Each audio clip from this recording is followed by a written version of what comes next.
গোটা পৃথিবীতে যখন যুদ্ধ চলছে তখন একটা দেশ কিন্তু কোনো গুলি না চালিয়েই জিতে যাচ্ছে।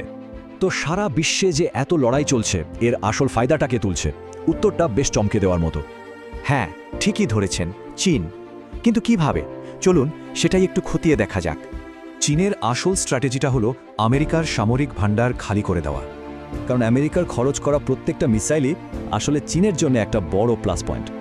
দেখুন, মিসাইল থেকে শুরু করে যুদ্ধবিমান আমেরিকার প্রায় সব কিছুই কিন্তু ফুরিয়ে আসছে।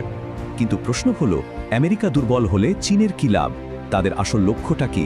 তাদের সেই বহুদিনের প্ল্যানটা হলো তাইওয়ান দখল করা।